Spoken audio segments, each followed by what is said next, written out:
ہم غریبوں کی عزاداری کا حق ادا کریں۔ ساری دنیا کے یتیموں کو بخشنا ہے۔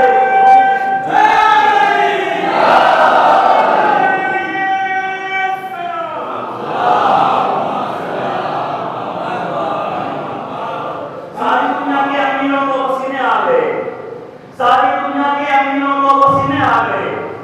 ہم غریبوں کی عزاداری کا صدقہ دے کر، ہم غریبوں کی عزاداری کا صدقہ دے کر، اور یہ دیکھا کہ میں کچھ نہ ہو کے بھی چلتا ہوں سر اٹھائے ہوئے، میں کچھ نہ ہو کے بھی چلتا ہوں سر اٹھائے ہوئے، غم حسین ہے عزت نہیں بتائے ہوئے۔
لیکن جیسے جیسے اس ذکر کو روکنے پہ پابندیاں لگائے گی ویسے ویسے اس کی روز بروز بڑھتا چلا گیا۔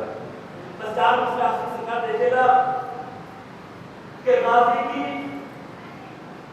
اس میں دم ہے تو شمشیر روک دے، بطور خاص دیکھے گا چار مسئلہ انشاءاللہ کہ غازی کی اس میں دم ہے جو شمشیر روک دے۔ پھر سنے گا مسئلہ کہ غازی کی اس میں دم ہے جو شمشیر روک لے، ہاں چاہے تو زینب تیر روک لے۔ غازی کی اس میں دم ہے جو شمشیر روک لے، غازی کی اس میں دم ہے جو شمشیر روک لے، ہاں چاہے تو زینب تیر روک لے۔ اور زینب نے ان کے شام میں برپا کیا تو پھر ہے اس میں لمبات میں شبیر روک لے۔ زینب نے ان کے شام میں برپا کیا تو پھر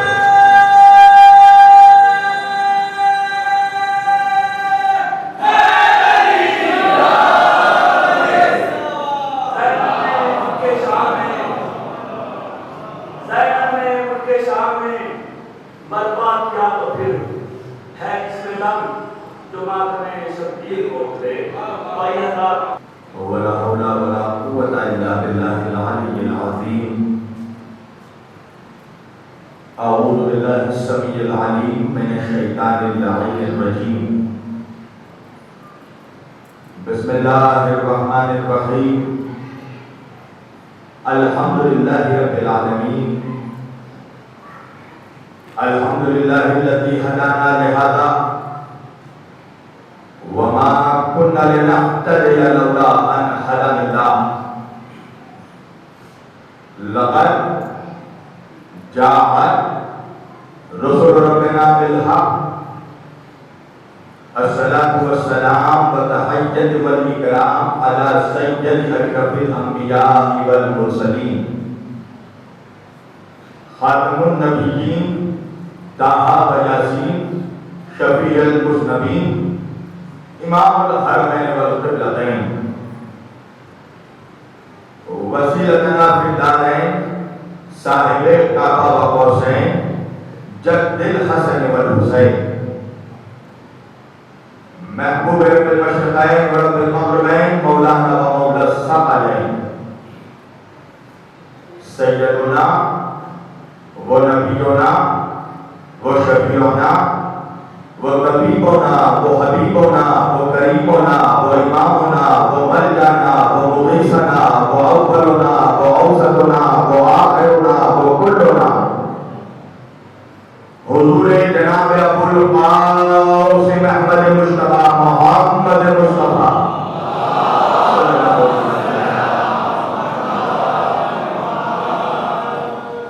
وأهل بيته الطيبين الطاهرين المعصومين المظلومين المنتخبين المنتجبين الغر الميامين وأصحابه المتقين المنتخبين المنتجبين ولعنة الله على أعدائهم أجمعين من يومنا هذا إلى قيام يوم الدين أما بعد فقد قال الله تعالى في القرآن الحميد والمحكم كتابه المجيد وقوله الحق بسم الله الرحمن الرحيم إن الدين عند الله الإسلام صدق الله المولانا العلي العظيم وبلغنا رسوله النبي الأمين الكريم ونحن على ذلك لمن الشاهدين والشاكرين والحمد لله رب العالمين. ایک بار دیگر درود پڑھے سب مل کر محمد و آل محمد.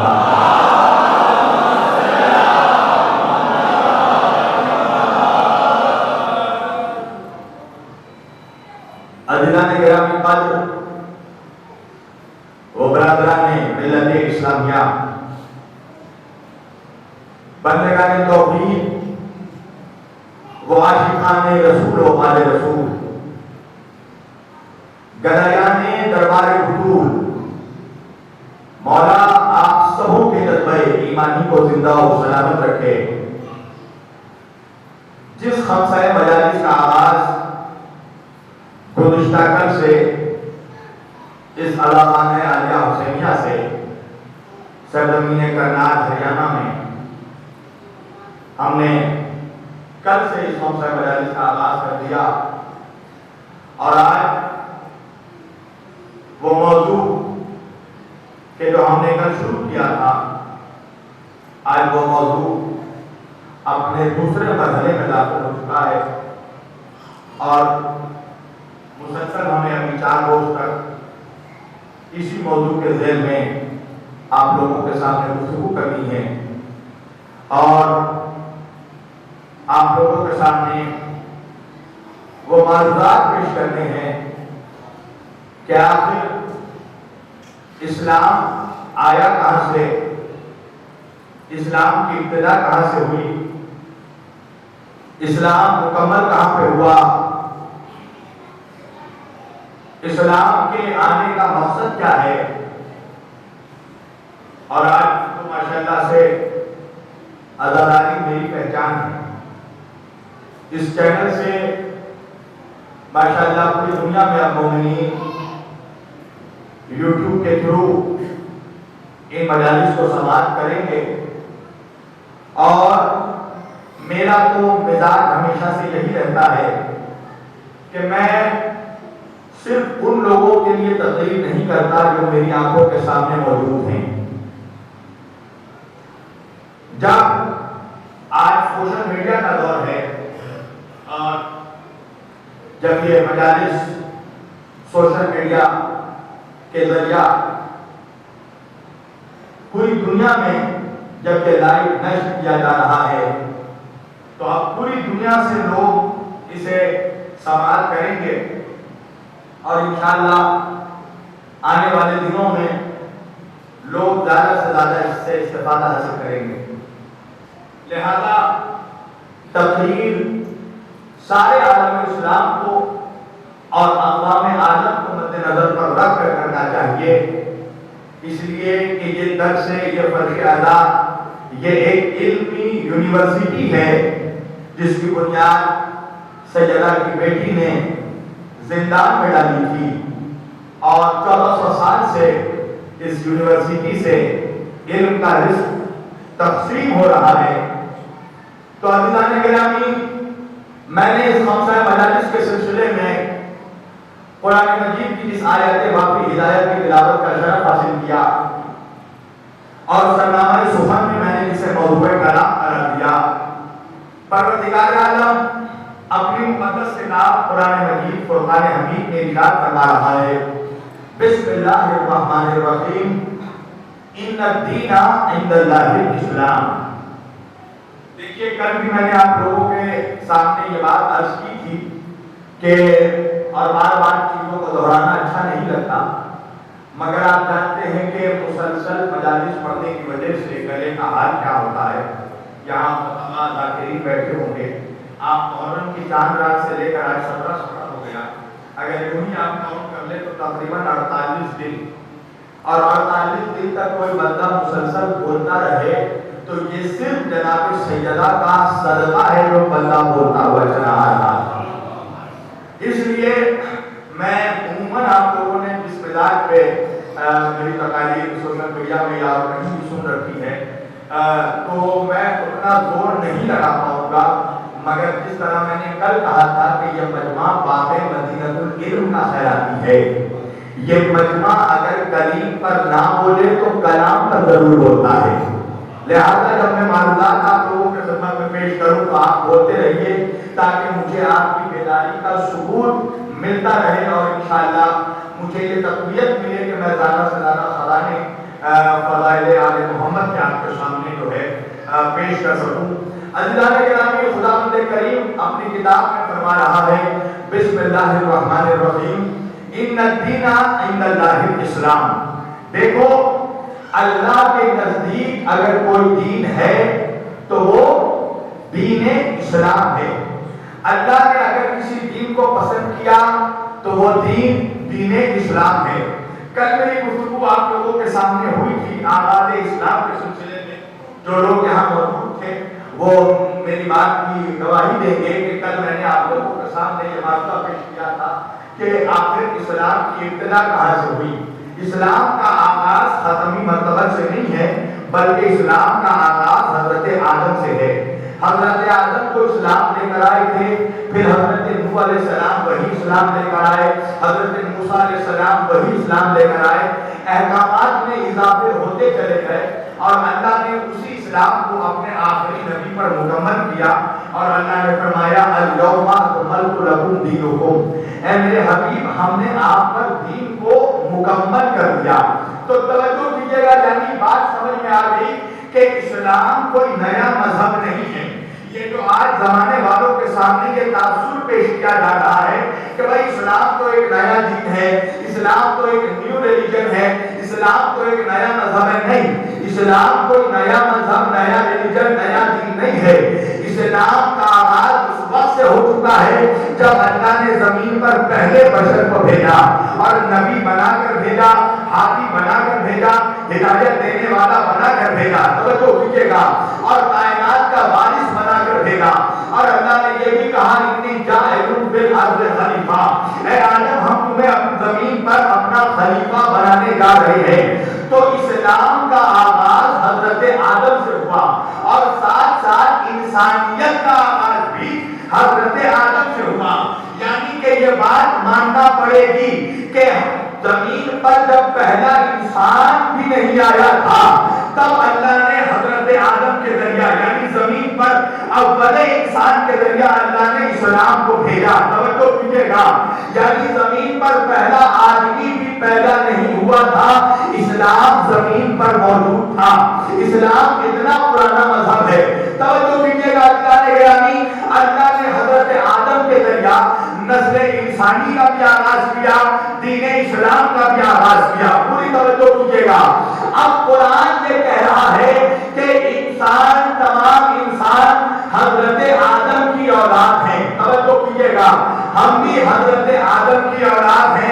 ہمارے بابا بھی حضرت آدم کی اولاد ہیں، ہمارے دادا بھی حضرت آدم کی اولاد ہیں۔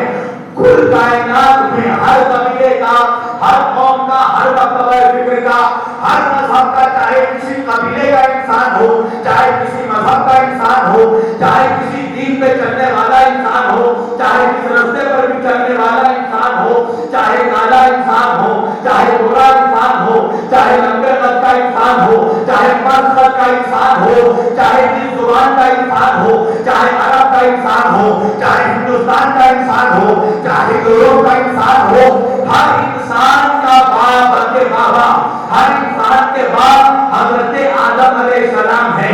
نسل انسانی حضرت آدم سے چلی۔ توجہ، تو اسلام کہہ رہا ہے کہ انسان آدم کی اولاد ہے، مگر آج سائنس کیا کہہ رہا ہے؟ پوری توجہ، اسلام کا دعویٰ کیا ہے؟ انسان آدم کی اولاد ہے۔ سائنس نے کیا تھیوری پیش کی؟ ڈارون نے اس زمین پر انسانیت کی جو تھیوری پیش کی، تو ڈارون نے کیا تھیوری پیش کی کہ انسان بندر کی اولاد ہے۔ توجہ کیجیے گا، اور اس نے اپنی تھیوری میں یہ باتیں لکھی کہ بھائی انسان پہلے بندر تھا، اس کے بعد بندر نے کھڑا ہونا سیکھا، ہاتھوں کا استعمال سیکھا، پیر کا استعمال سیکھا، اور ایوولوشن کرتے کرتے منزل ارتقاء طے کرتے کرتے پھر ایک دن یہ بندر انسان میں تبدیل ہو گیا۔ توجہ کیجیے گا، اور پھر سائنس دلیل کیا دیتی ہے کہ بھائی بندر کو آپ دیکھنے جائیے چڑیا خانوں میں تو بندر کو دیکھ کر ہنسیے، بندر بھی ہنسے گا، بندر کو دیکھ کر ہاتھ ہلائیے، بندر بھی ہاتھ ہلائے گا، بندر کو دیکھ کر پیر ہلائیے، بندر بھی پیر ہلائے گا، بندر کو دیکھ کر سر کھلائیے، بندر بھی کھلائے گا، بندر کو ڈھیلا ماریے، بندر بھی آپ کو ڈھیلا مارے گا۔ توجہ، تو بھائی دنیا میں اب دو تھیوری چل رہی ہے نا، ایک تھیوری ہے اسلام کی، ایک تھیوری ہے سائنس کی۔ توجہ کیجیے گا، سائنس نے کہا کہ انسان بندر کی اولاد ہے، اسلام نے کہا کہ انسان آدم کی اولاد ہے۔ توجہ کیجیے گا، اسلام کہہ رہا ہے انسان آدم کی اولاد، سائنس کہہ رہا ہے انسان بندر کی اولاد۔ دلیل کیا ہے؟ کہا بندر کو دیکھ کر ہنسیے، بندر آپ کو بھی دیکھ کر ہنسے گا، بندر کو دیکھ کر ڈھیلا پھینکیے، بندر آپ کو بھی ڈھیلا پھینکے گا، بندر کو دیکھ کر ہاتھ ہلائیے، بندر آپ کو بھی دیکھ کر ہاتھ ہلائے گا۔ توجہ کیجیے گا، تو بھائی بندر کو ہم نے دیکھا، بندر نے بھی ہمیں دیکھا، بندر کو ہم نے ڈھیلا مارا، بندر نے بھی ہمیں ڈھیلا مارا۔ آپ بات پہنچ رہی ہے نا آپ تک کہ بندر کو دیکھ کر ہاتھ ہلائیے گا، بندر ہاتھ ہلائے گا، بندر کو دیکھ کر پیر ہلائیے گا، بندر پیر ہلائیے گا، پر اگر بندر کو دیکھ کر ہاتھ روئیے گا تو بندر روئے گا نہیں۔ توجہ کیجیے گا، بھائی کسی قبیلے کا بندر نہیں ہوتا، کسی نسل کا بندر نہیں ہوتا۔ تو آپ دو تھیوری چلی ہے نا، ایک تھیوری اسلام کی، انسان آدم سے چلا، ایک تھیوری سائنس کی، انسان بندر سے چلا۔ تو پتہ کیسے چلے کون کس کی اولاد ہے، کون آدم کی اولاد ہے، کون بندر کی اولاد ہے؟ تو بھائی محرم جب آتا ہے کچھ ہنستے ہوئے نظر آتے ہیں، کچھ روتے ہوئے نظر آتے ہیں، تو محرم میں فقط یہ پتہ نہیں چلتا کہ کون حسینی ہے، کون یزیدی ہے، محرم میں یہ بھی پتہ چل جاتا ہے کہ آدم کی اولاد کون ہے اور بندر کی اولاد۔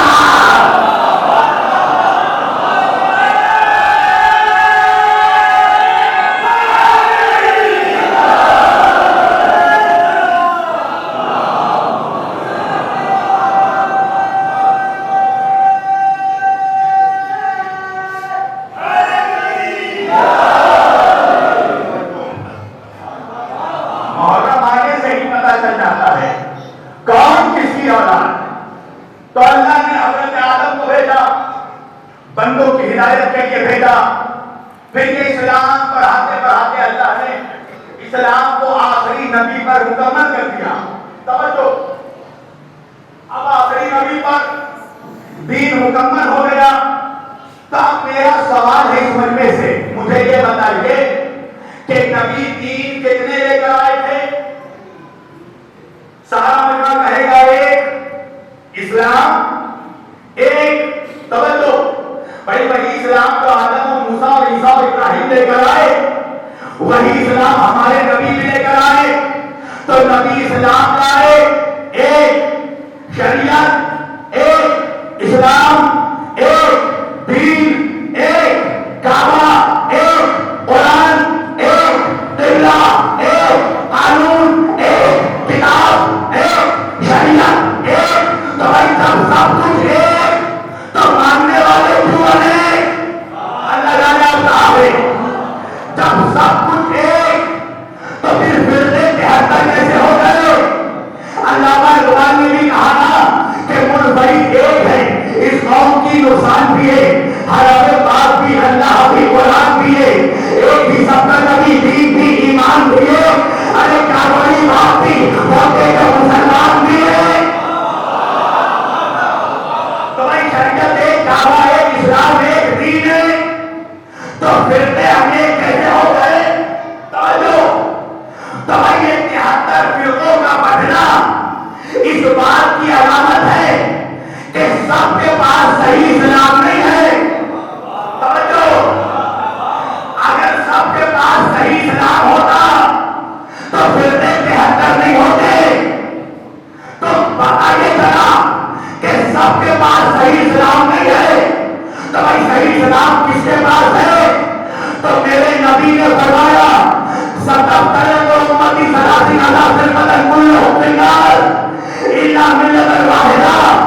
میرے نبی نے کہا میرے بعد میری امت 73 فرقوں میں بٹ جائے گی۔ تو آج مسلمان فرقوں میں بٹا ہوا ہے، اور جس فرقے کے پاس جائیے اسی کے پاس جنت کا ریزرویشن موجود ہے نا؟ جلدی گفتگو یاد ہے نا؟ ہر کے پاس جنت کا کوٹا موجود ہے، یعنی جنت سے ہلنے کو کوئی تیار ہی نہیں ہے۔ سنی کے پاس جائیے وہ کہے گا ہم ہی جنت تھی، شیعوں کے پاس جائیے کہیں گے ہم ہی جنت تھی، بھابی کے پاس جائیے وہ بھی کہیں گے ہم جنت تھی، بریلوی کے پاس جائیے وہ بھی کہیں گے ہم جنت تھی، حنفی کہیں گے ہم جنت تھی، مالکی کہیں گے ہم جنت تھی، رفضی کہیں گے ہم جنت تھی۔ تو سب کہہ رہے سب جنت تھی، اور نبی کہہ رہے سب جہنمی۔ نبی کہہ رہے پھر مدد کلہم فی النار، سارے کے سارے فرقے جہنم میں جائیں گے، الا ملت الواحدہ، سوائے ایک فرقے کے جو جنت جائے گا۔ تو پتا چلا کہ باقی جو 72 ہیں ان کے پاس نقلی اسلام ہے، اللہ اکبر، اور ایک فرقہ جو جنت میں جائے گا اس کے پاس صحیح اسلام ہے۔ تو نبی کہے میری امت کے 73 فرقے، 73 میں 72 جہنمی، ایک جنتی۔ تو آپ کرنال کے نوجوان مجھ سے پوچھیں گے نا کہ مولانا وہ ایک فرقہ کون ہے جو جنت میں جائے گا؟ تو میری جان میں یہ تو نہیں بتاؤں گا کہ وہ ایک فرقہ کون ہے جو جنت میں جائے گا، مگر یہ ضرور بتاؤں گا وہ 72 فرقے کون ہے جو جہنم میں جائیں گے۔ اب آپ مجھ سے پوچھے گا مولانا وہ 72 کون ہے جو جہنم میں جائیں گے؟ تو ہم وہ 72 جو جہنم میں جائیں گے وہ 72 وہ ہوں گے جن کو 72 کی معرفت نہیں ہوگی۔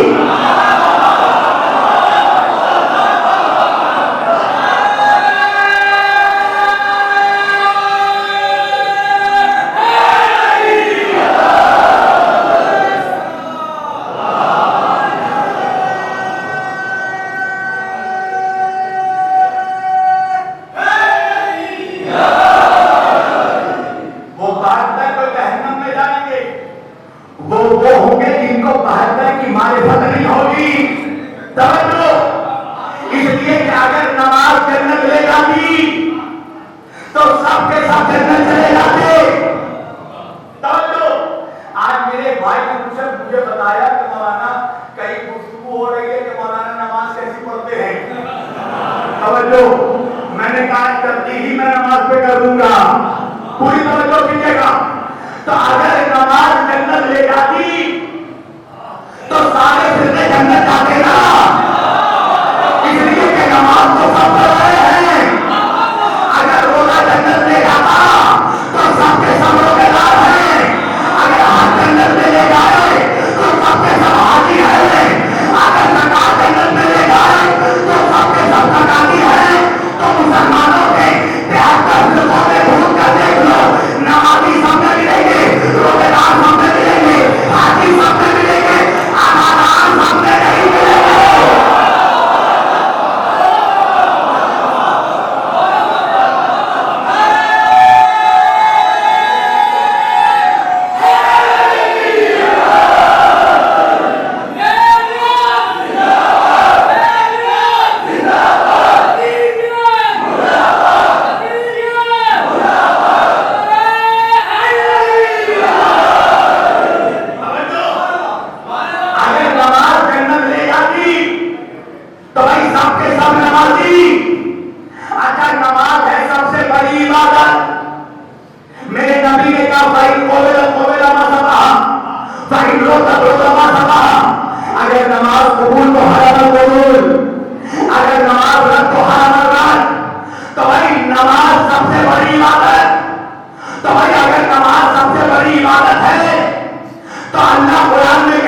میں صبر کرنے والوں کے ساتھ ہوں.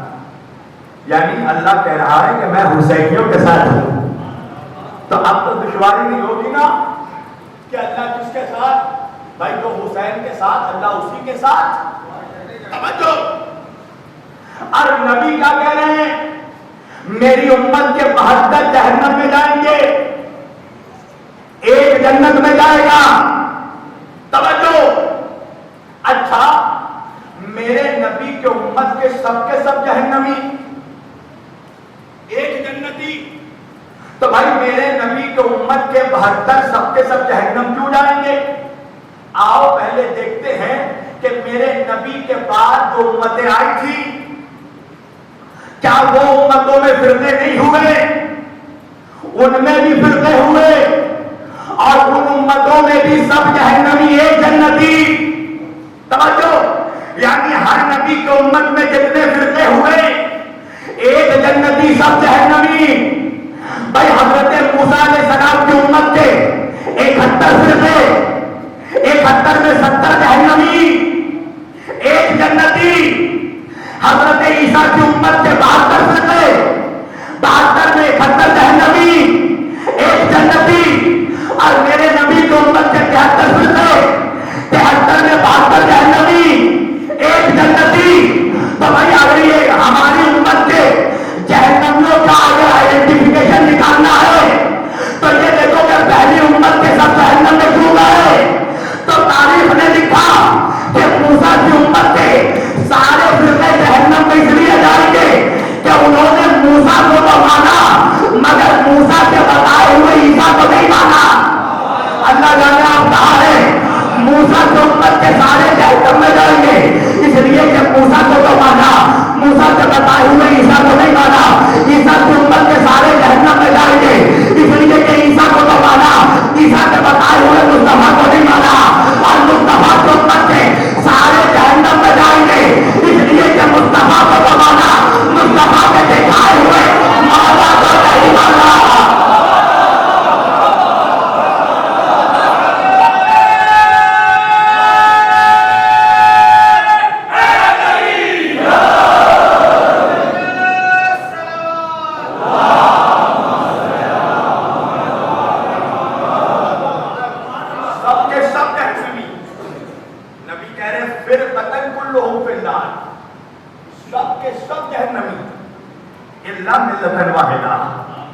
سوائے ایک ملت واحدہ کی.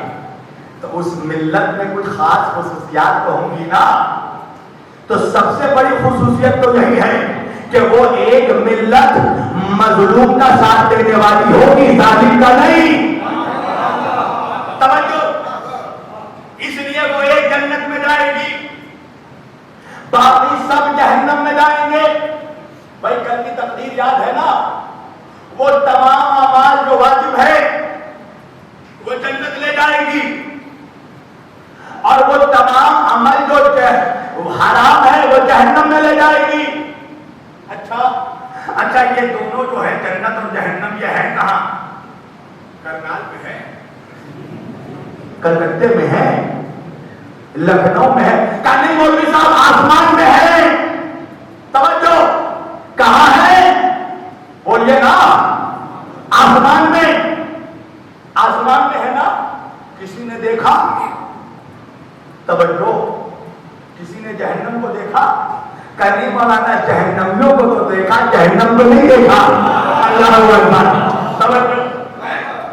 نہ کسی نے جہنم دیکھا نہ کسی نے جنت دیکھا. چلو جہنم کی باتیں چھوڑیں, جہنم ہی سمجھیں گے. ہمارا ایمان جنت پر تو ہے. تو اب ہم سے کوئی اگر پروف مانگے کہ مولانا ثبوت چاہے کہ جنت ہے, توجہ, جنت کوئی شے ہے بھی, اس کا ثبوت کیا ہے؟ اور مولوی تو ساری عبادت جنت کے لیے ہی کر رہا ہے. نماز پڑھو جنت ملے گی, روزہ رکھو جنت ملے گی, حج کرو جنت ملے گی, زکات دو جنت ملے گی. توجہ, اسے اللہ کی قربت سے مطلب نہیں ہے, اس کو جنت سے مطلب ہے. تو میں نے کہا جنت میں ہے کیا؟ کہنے لگے 70 نور. توجہ, جنت میں 70 نور ہے. جب سورہ رحمان پڑھی نور کی سوجھی، اندھے کو اندھیرے میں بڑی نور کی سوجھی۔ جنت جانا ہے، ایسا محل ہوگا، ایسی نہریں ہوں گی، ایسا دودھ کا چشمہ ہوگا، ایسا زمرد کا محل ہوگا۔ تو بھائی جنت ہے بھی، اس کا ثبوت کیا ہے؟ کوئی مانگ لے تو ہم کیا ثبوت پیش کریں گے؟ توجہ۔ اچھا بھائی مثلا مان لو میں محرم میں امریکہ مجلس پڑھنے گیا، اب امریکہ سے مجلس پڑھ کر آیا تو مجھ سے مظہر بھائی کہنے لگے مولانا کہاں سے مجلس پڑھ کر آ رہے ہیں؟ میں نے کہا بھائی امریکہ سے آ رہا ہوں۔ تو اجمیر بھائی نے کہا کہ میں کیسے مان لوں کہ آپ امریکہ سے پڑھ کر آ رہے ہیں؟ میں نے کہا بھیا آپ کو کیا اعتراض ہے؟ میں نے کہا مجھے پہلے یہ تو بھی بتائیے کہ امریکہ کوئی ملک ہے بھی کہ نہیں؟ توجہ، امریکہ اس دنیا کے نقشے میں ہے بھی کہ نہیں؟ تو اب میں نے کہا اچھا رکو، میں ابھی ثبوت پیش کرتا ہوں کہ میں امریکہ سے آ رہا ہوں۔ اب میں بھائی نے کہا ثبوت کیا؟ میں نے کہا ٹھہرو، میں اپنے الماری میں گیا، اپنے بیگ کو نکالا، بیگ سے نکال کر کچھ ٹی شرٹ نکال کر لے کر آیا، کچھ کیمرہ لے کر آیا، کوئی ٹیپ ریکارڈر لے کر آیا۔ اب میں بھائی کہنے لگا میں پوچھ امریکہ رہا ہوں، آپ ٹیپ ریکارڈر دکھا رہے ہیں، ٹی شرٹ دکھا رہے ہیں، کیمرہ دکھا رہے ہیں۔ میں نے کہا یہ دیکھو کیمرے میں لکھا کیا ہے؟ توجہ، تو کیمرے میں لکھا ہوا تھا میڈ ان امریکہ۔ توجہ، کہ اس سے کیا ہو گیا؟ میں نے کہا اگر امریکہ ہی نہیں ہوتا تو امریکہ کے کیمرے کہاں سے آتے؟ تو بھائی اگر جنت نہ ہوتی تو انگلینڈ کے لیے کپڑے کہاں سے آتے؟ جنت کہاں سے آتا؟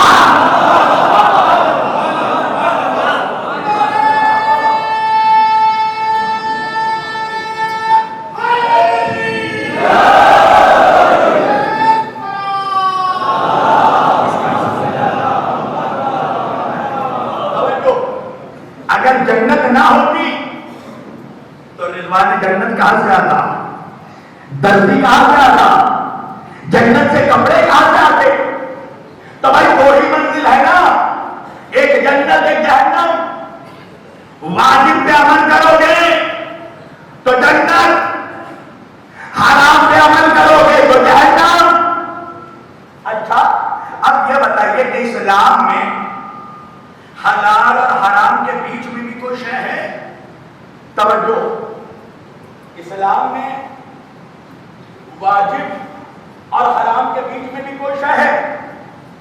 تاکہ جو لوگ عزاداری امام پہ اعتراض کرتے ہیں، جو عزاداری پر اعتراض کرتے ہیں، ذرا ہم ان سے تو سوال کریں۔ توجہ، کہ ان کی نگاہ میں عزاداری ہے کیا؟ کیا عزاداری واجب ہے؟ میں دوسری قوموں سے سوال کر رہا ہوں، کہنے لگے نہیں واجب نہیں ہے۔ کیا حرام ہے؟ کہا نہیں حرام بھی نہیں ہے۔ توجہ کیجیے گا، تو واجب اور حرام کے بیچ میں بھی کوئی شے ہے شریعت میں؟ کہا مولانا ایک ہے مستحب۔ توجہ، اچھا مستحب کیا ہے؟ پہلے یہ سمجھ لیجیے واجب کیا ہے۔ واجب اس عمل کو کہتے ہیں جس کے کرنے پر ثواب اور نہ کرنے پر عذاب۔ نماز ہے واجب، پڑھے تو ثواب، نہیں پڑھی تو عذاب۔ توجہ، حرام کیا ہے؟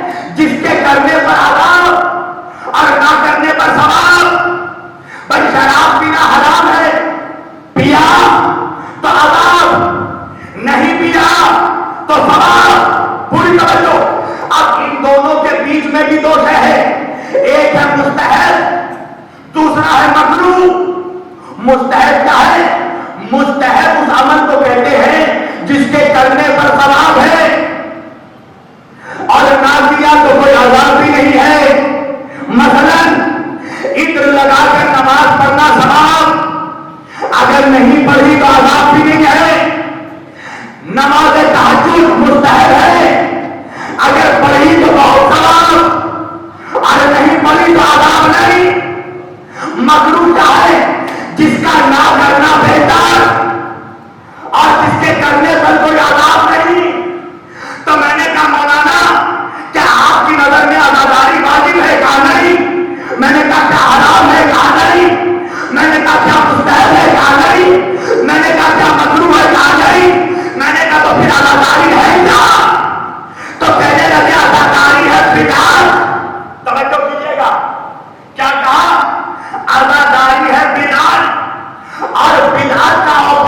سیرت توجہ یعنی کہ جو بدعت ہوگا وہ سیرت نہیں ہوگی اور جو سیرت ہوگی وہ بدعت نہیں ہوگی.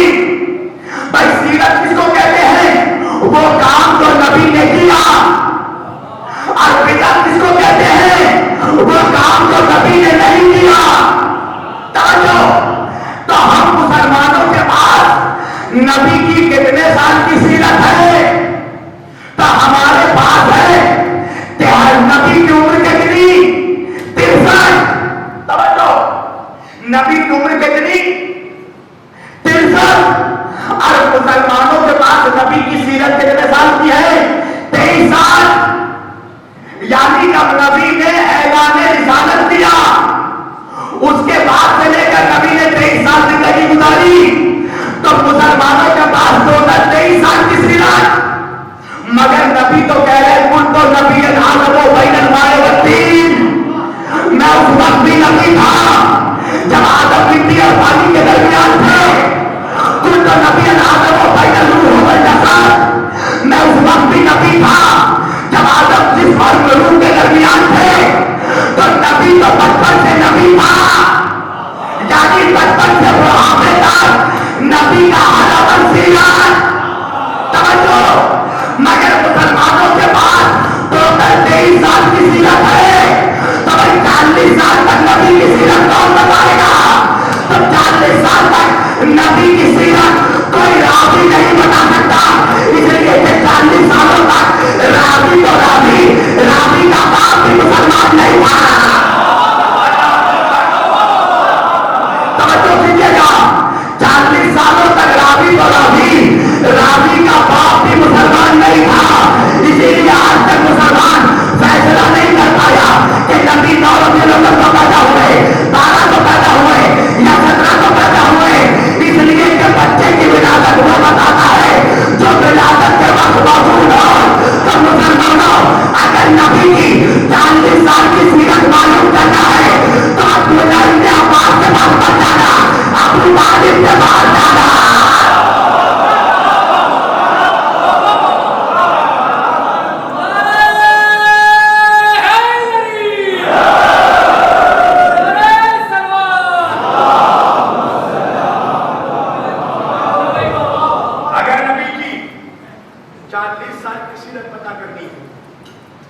یہ معلوم کرنا ہے کہ نبی کی ولادت کب ہوئی تو اس کے چوکھٹ پر آؤ گے نا جو وقت ولادت کھڑا ہو, اس کے پاس آؤ گے نا جس نے گود میں نبی کو پالا ہو. مگر اس سے تو مسلمانوں کا 36 کا آنکڑا ہے. مولوی نے تو اسے ہی کافر بنا دیا ہے نا. نعوذ باللہ استغفر اللہ. یہ صرف علی کا بغض ہے. اچھا مولوی روایت کیا پیش کرتا ہے کہ وہ نا حضرت ابو طالب کے آخری وقت نبی نے چچا کے کان میں کہا, کیا کہا؟ چچا کلمہ پڑھ لیجیے. اچھا تو پھر چچا نے بھتیجے کے کان میں کہا کہ بھتیجے میں کلمہ نہیں پڑھوں گا. توجہ بھائی چچا نے بھتیجے کے کان میں کہا, بھتیجے نے چچا کے کان میں کہا. تو سوال یہ ہے کہ جب چچا نے بھتیجے کے کان میں کہا, بھتیجے نے چچا کے کان میں کہا تو راوی نے کیسے سن لیا؟ اس لیے کہ کان میں وہی بات کی جاتی ہے جو سامنے والا نہ سن سکے. تو اگر نبی چچا کے کان میں کچھ کہہ رہے تھے تو نبی چاہتے تھے نا کہ سامنے والا نہ سن سکے. مگر افسوس ہے جو بات نبی کان میں کہتا ہے وہ آج تک سنائی دیتا ہے, اور جو بات نبی خطیب کے میدان میں کہتا ہے.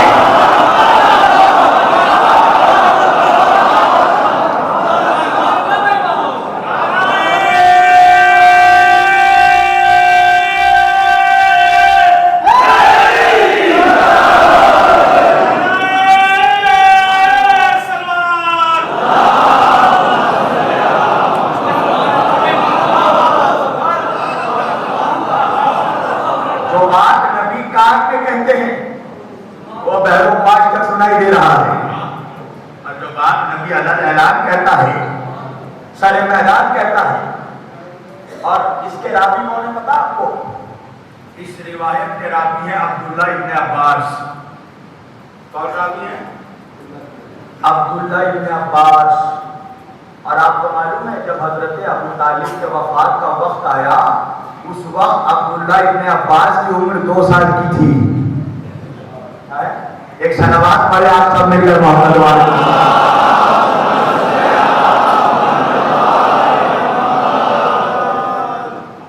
توجہ کیجیے گا.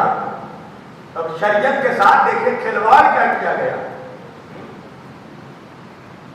تو اللہ نے کہا کہ دو ہی چیز ہے یا جنت یا جہنم. توجہ اسلام آیا ہی اس لیے ہے تاکہ تم کو جنت سے قریب کر سکے اور جہنم سے دور کر سکے. تو بھائی جنت سے قریب ہونے کا اور جہنم سے دور ہونے کا راستہ کیا ہے؟ کیا دو ہی راستے ہیں مسلمانوں کے پاس؟ یا قرآن کی آیات کو سمجھ لے یا اپنے نبی کی ذات کو سمجھ لے. توجہ یا قرآن یا حدیث. توجہ یہی دو راستے ہیں نا ہمارے پاس اور تو کوئی راستہ نہیں. پوری توجہ کیجیے گا میں آ رہا ہوں جہاں تک آپ کو جانا ہے. اچھا اللہ نے جنت اور جہنم بنایا. ان دونوں کو کہاں اللہ نے بنایا ہے؟ آسمان میں. کہاں بنایا؟ آسمان میں بنایا نا. توجہ اللہ نے جنت اور جہنم آسمان میں بنایا تو بھائی جو قانون اللہ نے بنایا وہ بھی آسمان میں بنا دیتا. توجہ جنت اور جہنم آسمان میں بنایا مگر قانون زمین پر بنایا. اس لیے کہ اگر قانون اللہ آسمان پر بناتا تو زمین پر رہنے والے کہتے ہم تو زمینی لوگ ہیں ہم آسمانی قانون کو کیوں مانیں. توجہ تو اللہ نے کہا نہیں دیکھو ہم زمین والوں کے لیے قانون زمین میں بنائیں گے اور ہم قانون کی الگ الگ کتاب بھیجیں گے. اللہ نے قانون کی پہلی کتاب زبور بھیجی پھر اللہ نے توریت بھیجی پھر اللہ نے انجیل بھیجا. توجہ مگر اکیلے نہیں بھیجا. زبور کے ساتھ داؤد کو بھیجا توریت کے ساتھ موسیٰ کو بھیجا انجیل کے ساتھ عیسیٰ کو بھیجا. مگر بندوں نے کیا کیا؟ بندوں نے قانون کی کتاب بھی بدل دی اور قانون کے بچانے والوں کو بھی قتل کر دیا. توجہ تو اللہ نے 3 قانون کی کتاب بھیج کر دیکھی بندوں نے بدل بھی دیا اور قانون لانے والوں کو قتل بھی کیا اپنے نبیوں کو بھی قتل کیا. تو اللہ نے آخری قانون کی کتاب بھیجی قرآن اور اللہ نے کہا یہ ایسی کتاب بھیجوں گا کہ نہ اس کو کوئی بدل سکے گا نہ اس کو کوئی مٹا سکے گا. اس لیے کہ اس کے ساتھ میں محافظوں کو بھی چھوڑوں گا. توجہ بھائی قرآن ہے اللہ کی آخری کتاب اور قرآن لے کر آنے والا آخری نبی. مگر ہم نے کیا دیکھا؟ آخری کتاب تو رہ گئی مگر آخری نبی دنیا چھوڑ کر چلا گیا. تو اب تک قرآن کی محافظت کون کر رہا ہے؟ تو اللہ سورہ حدید میں فرماتا ہے 25ویں آیت بسم اللہ الرحمن الرحیم وَأَنزَلْنَا الْحَدِيدَ فِيهِ بَأْسٌ شَدِيدٌ. ہم نے آسمان سے لوہا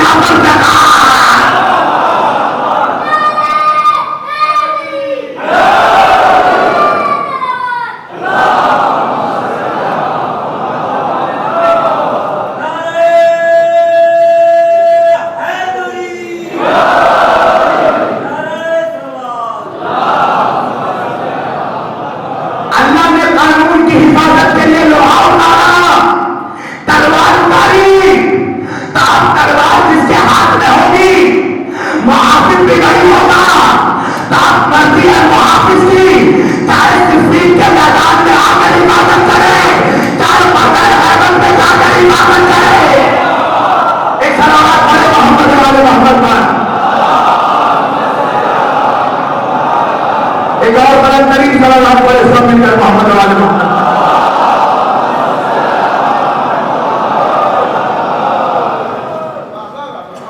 تو اللہ نے قرآن پڑھنا نہیں چھوڑا, اس لیے کہ اللہ نے دیکھ لیا کہ اگر ہم قرآن کو چھوڑ دیں گے تنہا تو پھر ہو سکتا ہے سابقہ امتوں کی طرح اس امت کے منافق میں قرآن کو بدل دیں گے.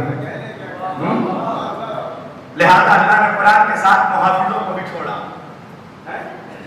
توجہ, تو ایک قرآن کی آیات اور دوسرا ہے نبی کی ذات. بس میں آج اسی میں تقریر اپنی سمیٹوں گا. قرآن کی آیات اور نبی کی ذات. آیات کو سمجھ میں آ گئی کہ آیات ہمیں محافظوں سے لینا ہے, مولویوں سے نہیں لینا ہے, محافظوں سے لینا ہے. توجہ. تو نبی کی ذات اب کس سے لینا ہے سنیے گا. سیرت نبی, سنت محمدی. اس لیے کہ اللہ قرآن میں کہہ رہا ہے لقد کان لکم فی رسول اللہ اسوۃ حسنہ. میرے نبی کی سیرت, میرے نبی کی حیات, میرے نبی کا لائف سٹائل, میرے نبی کا وے آف لیونگ, میرے نبی کی زندگی گزارنے کا طریقہ تم سبوں کے لیے اسوہ حسنہ ہے, یعنی رول ماڈل ہے. اگر فالو کرنا ہے کسی کردار کو تو کردار مصطفیٰ ہے. کسی کی سیرت کو فالو کرنا ہے تو وہ سیرت مصطفیٰ ہے, نبی کی زندگی. اچھا, نبی کی زندگی ہم معلوم کیسے کریں؟ توجہ کیجیے گا. نبی کو تو پتہ کیے ہوئے 1400 سال ہو گئے نا.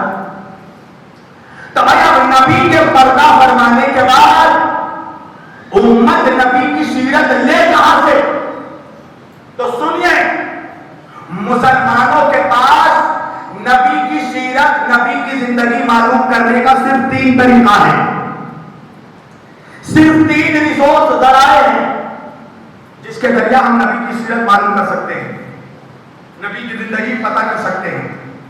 پہلی سیرت, پہلا ذریعہ کیا ہے نبی کی سیرت معلوم کرنے کا؟ پہلا ذریعہ ہے صحابیت. سنیے گا, فرسٹ ریسورس کمپینینز, صحابہ. نبی کے صحابہ کے ذریعہ نبی کی سیرت معلوم کرو. سنیے, اس کے ذریعہ, ارے بھیا ہم صحابہ کے چاہنے والے لوگ ہیں نا, ہے کہ نہیں؟ ہم جناب سلمان کو چاہتے ہیں کہ نہیں؟ ہم ابو بکر کو چاہتے ہیں کہ نہیں؟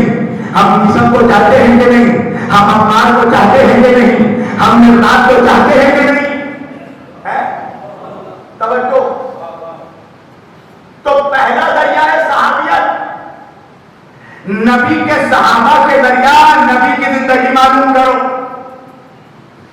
دوسرا ذریعہ ازواج, نبی کی بیویاں, نبی کی بیویوں کے ذریعہ نبی کی زندگی معلوم کرو.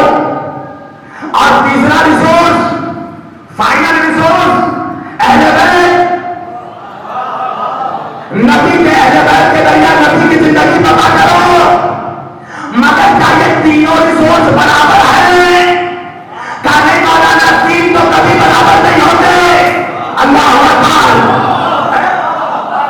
کیا تینوں برابر ہے؟ نہیں. کیسے؟ کہ اگر صحابہ کے ذریعہ نبی کی سیرت معلوم کرو گے تو آدھی سیرت تو معلوم ہوگی, آدھی نہیں. اس لیے کہ صحابہ نبی کے گھر کے باہر کی زندگی تو بتائیں گے, گھر کے اندر کی نہیں. اس لیے کہ غیر محرم ہے. اگر ازواج کے ذریعہ نبی کی زندگی معلوم کرو گے تو آدھی زندگی پتہ چلے گی, آدھی نہیں. ازواج گھر کے اندر کی زندگی تو بتائیں گی, گھر کے باہر کی نہیں. اور اتنی ہی بتائیں گی جتنا نبی کے ساتھ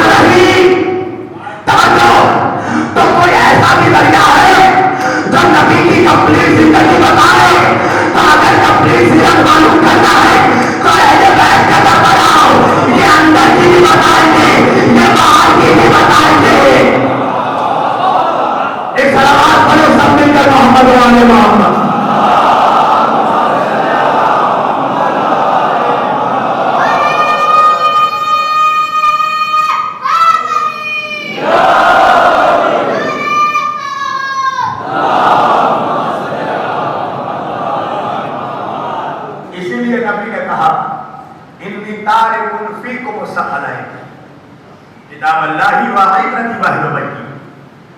میں اپنے بعد دو بھاری چیزیں چھوڑے جا رہا ہوں، قرآن اور اہل بیت. دیکھیے یہی تو اس منبر کا خاصہ ہے کہ خطیب سوچتا کیا ہے اور یہ پڑھواتے کیا ہیں.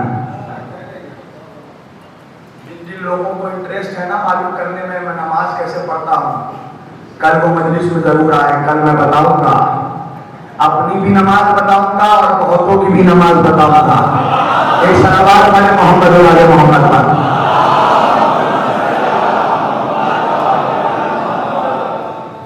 کل بتاؤں گا انشاءاللہ.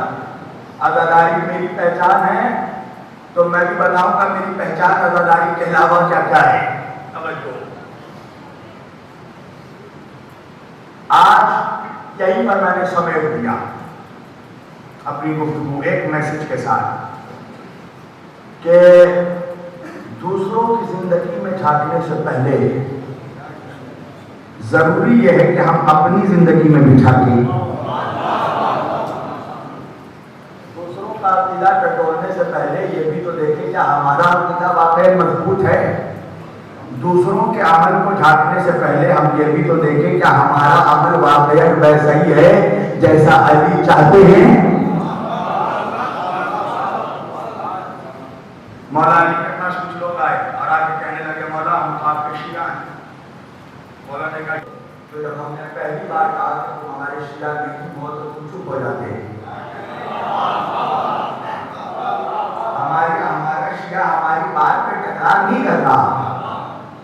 اور دوسری بات یہ ہے کہ ہمارے شیعوں کی جو ظاہری علامت ہے وہ یہ ہے کہ میرے شیعہ کا سینہ اور شکم برابر ہوتا ہے. اب سب جا کر آئینے میں چیک کریں کس کا شکم اور سینہ برابر ہے. ایک صلوات پڑھیے محمد والے محمد.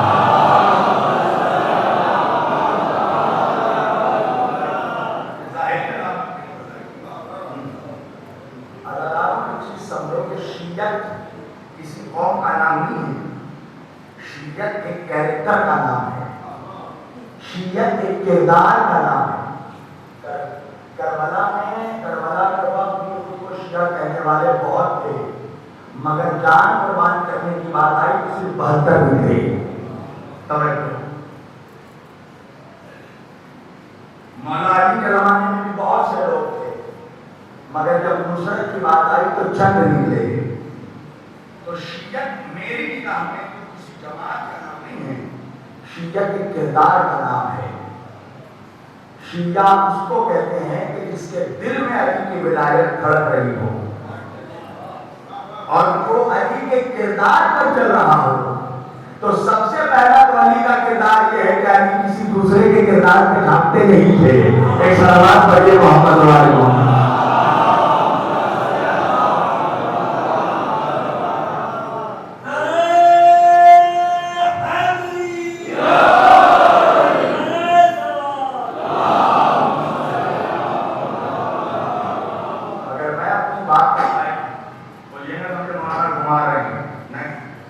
جواب دوں گا اور کل دوں گا انشاءاللہ. آج ہم نے وقت میں میرے پاس زیادہ گنجائش نہیں. کل میں انشاءاللہ آپ کو جواب دوں گا. سب سے بڑی چیز ہے شیعت کی پہچان یہ ہے کہ شیعہ وہ ہے جو علی کے راستے پر چلتا ہو. تو جو علی کے راستے پر چلے گا اس کا اخلاق بھی علی جیسا ہوگا. اس کا خلوص بھی علی جیسا ہوگا. اور علی تو وہ ہے کہ جو اپنے قاتل کو بھی دودھ کا پیالہ بڑھاتا ہے. جو اپنے دشمنوں کو بھی دودھ کا پیالہ بڑھائے اسے علی کہتے ہیں. یہ ہے آل محمد کا کردار. 2 محرم کو جب حضور کا قافلہ آیا نا کربلا میں تو امام حسین علیہ السلام نے جناب عباس کو پوچھا کہ عباس ان لوگوں کو پانی پلاؤ، یہ بہت تھکے ہوئے ہیں. پھر اپنے بیٹے اکبر کو آواز دی. بیٹا اکبر سب کو پانی پلا دیا. اب عباس سب کو پانی پلایا جا رہا. کہاں جی میرے نام صرف ان کو نہیں بلکہ یہ جن گھوڑوں پر سوار ہو کر آئے یہ جن جانوروں پر سوار ہو کر آئی ہیں ان کو بھی پانی ملا، ان کے جانور بھی کیسے توجہ، دشمن کے لشکر کو پانی کون پلا رہا ہے؟ حسین کا بیٹا شبیہ پیغمبر۔ آپ مجھے انصاف سے بتائیے، اگر 2 محرم کو جو پانی حسین نے لشکر یزید کو پلایا، اگر حسین کو پانی بچا دیتے تو وہ پانی عاشور تک محفوظ رہتا کہ نہیں؟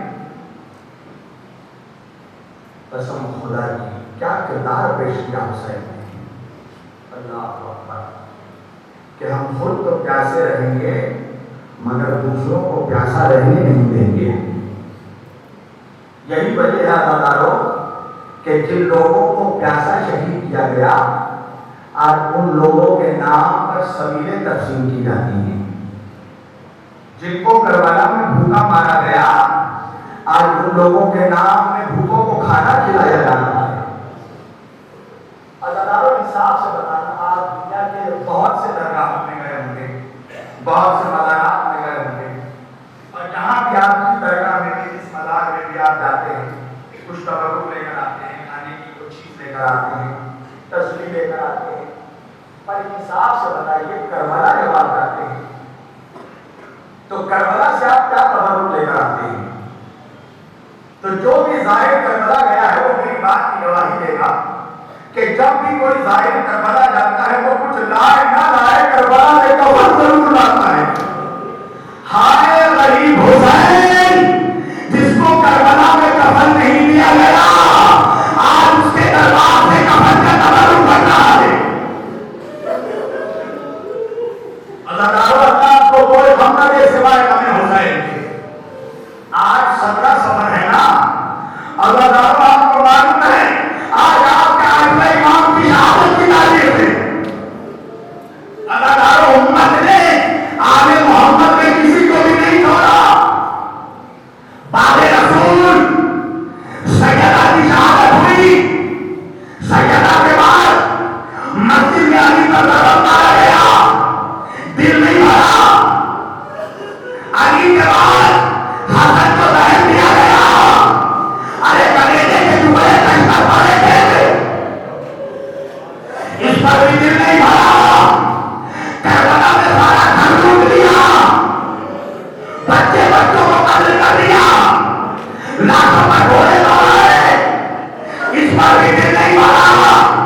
اس کے بعد دیوارے کربلا کو بھی زہر دیا گیا، اس پر بھی دل نہیں بھرا۔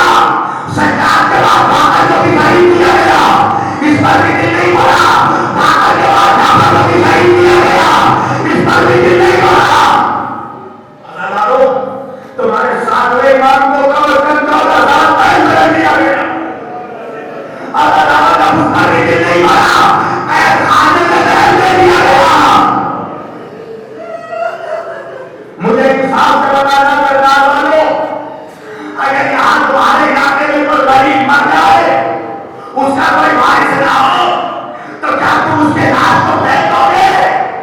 ہائے میرا ساتواں امام، ارے زہر دینے کے بعد بغداد کے پل پر جنازہ پھینک دیا گیا، ارے 3 دنوں تک